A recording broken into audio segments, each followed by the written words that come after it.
Assalamualaikum warahmatullahi wabarakatuh. Alhamdulillahirabbil alamin. Assalatu wassalamu ala azrafil anbiya'i wal mursalin wa ala alihi wa sahbihi ajmain. Hadirin yang berbahagia, sebagaimana yang kita tahu, waktu adalah hal yang sangat penting bagi kehidupan manusia. Apabila kita menghiasi waktu kita dengan hal yang terpuji, kita akan mendapat pahala yang luar biasa. Sedangkan jika kita menghiasi waktu kita dengan hal yang mudarat, yang batil, kita akan celaka. Allah berfirman pada surat Al-Asr ayat 1-3 yang berbunyi, A'udzubillahi minasyaitonir rajim. Bismillahirrahmanirrahim. Wal asr innal insana lafi khusr illa allazina amanu wa amilus solihati wa tawasaw bil haqq wa tawasaw bis sabr. Demi masa, sesungguhnya manusia itu dalam kerugian kecuali orang-orang yang beriman dan beramal saleh dan menasihati dalam kebaikan dan menasihati dalam kesabaran. Jadi dalam surat Al-Asr ayat 1-3 menerangkan bahwa kita harus menjaga waktu dengan sebaik-baiknya. Apakah kita akan masuk surga dengan memanfaatkan waktu? Apakah kita akan masuk neraka dengan menyia-nyiakan waktu? Ada perkara-perkara yang harus kita lakukan untuk menghiasi waktu-waktu kita. Yang diantaranya adalah menuntut ilmu. Kita telah menjalani dari taman kanak-kanak menuju SD, SMP, SMA, dan kuliah, sehingga kita bisa memahami apa yang ada dalam dunia ini dan apa tujuan kita untuk hidup dan apa yang harus kita lakukan di dunia ini. Rasulullah bersabda, "Thalabul ilmi faridatan ala kulli muslimin." Menuntut ilmu itu wajib bagi seluruh umat muslimin. Jadi kita ini diwajibkan oleh Rasulullah untuk menuntut ilmu, untuk akhirat, untuk ibadah yang sempurna, untuk dunia, dan menjadi sukses di masa depan dan menjadi khalifah di muka bumi ini.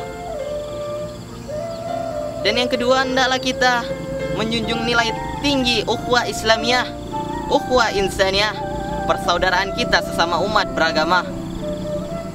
Allah berfirman pada surat Al-Hujurat ayat 10 yang berbunyi, Bismillahirrahmanirrahim. Innamal mu'minuna ikhwatum fa aslihu baina akhwaikum ittaqullaha la'allakum turhamun. Sesungguhnya umat muslim itu adalah bersaudara, jadi damaikanlah saudaramu yang sedang berselisih, dan bertakwalah kepada Allah agar kamu mendapat rahmat. Allah telah berfirman pada surat Al-Hujurat ayat 10, etika kita terhadap umat muslimin dan umat beragama. Itulah yang harus kita hiasi dalam waktu-waktu kita. Jika kita bertemu dengan saudara kita, bertemu dengan umat beragama yang berbeda keyakinan dengan Islam. Dan selanjutnya, hendaklah kita selalu bersungguh-sungguh untuk melakukan sesuatu. Karena kata pepatah manjada wajadah, barang siapa yang bersungguh-sungguh pasti akan berhasil.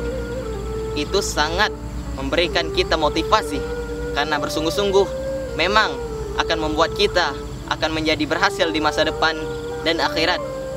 Dengan kesungguhan kita akan mengetahui apa yang harus kita lakukan di dunia ini dan menghindari hal-hal yang mudarat dan menghindari yang batil, sehingga kita menjadi orang-orang yang terpuji.